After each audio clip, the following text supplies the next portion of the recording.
everyone, my name is Magali and I am from Wellspring Property team.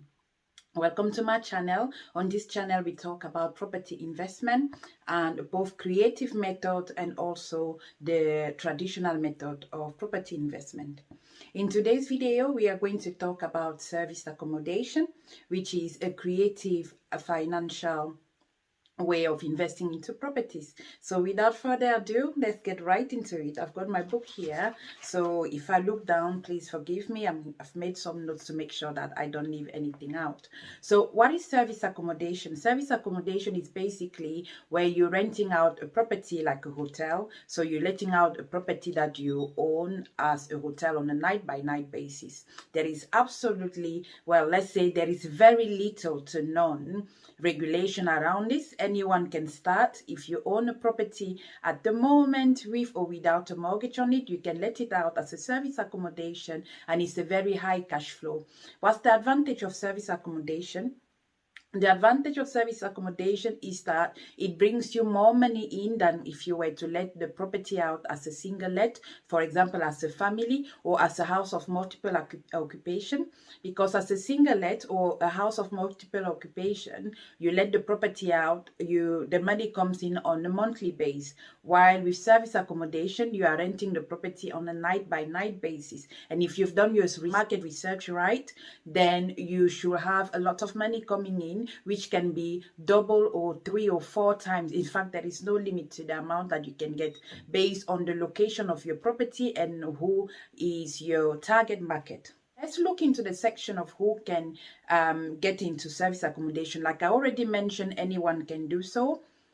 What you need a very little capital, so you can start with at least between £3,000 to £5,000, and that is because you will need to add value to the property. And if you're renting the property, you will need to put in a deposit and pay an initial rent to the landlord.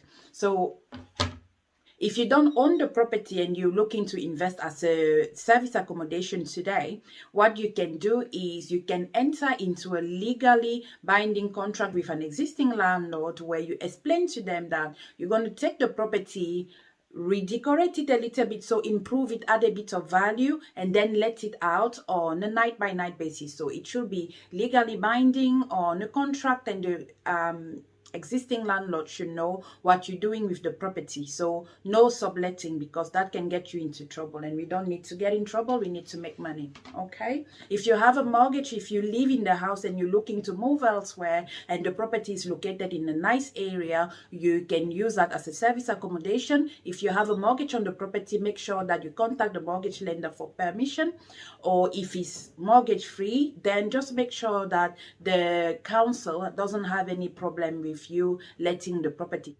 Although there are little to no regulation, there might be some regulation that applies to the area where you live in. So what do you need to start investing as in service accommodation? The first thing you need to do is do your market research. So although it's easy to start and you need little amount of money, you need to make sure that the area is suitable for this type of business.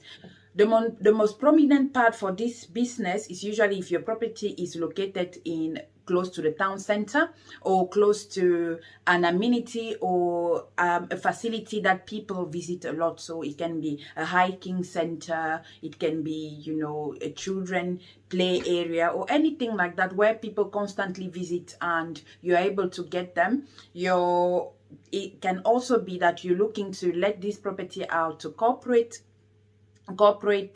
clients, which means if there is a company there are always companies that are looking to relocate their employees to do some sort of business or work in a specific area for a couple of days or a week sometimes or two. They can use your facility during this time. So do your market research to know who is your client. Are you looking to rent to families? Are you looking to rent to corporate clients, or are you looking to rent to young adult? It depends.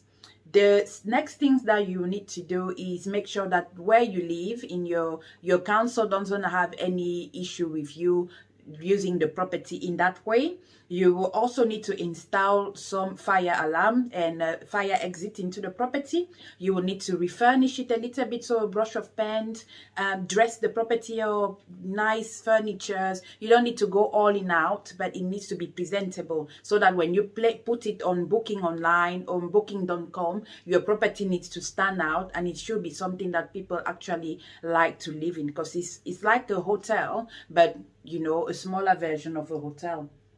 So at Wellspring Property Limited, we do actually offer this type of service, so we can find a service accommodation for you in the area you live in, and then give it to you, provide it to you as a deal for a small fee. If you're interested in that, we will do all the legworks for you. Come and say hi. I hope this video was helpful, and if you like contents like this, please don't forget to like, subscribe, and leave me a comment. Thank you very much. Bye.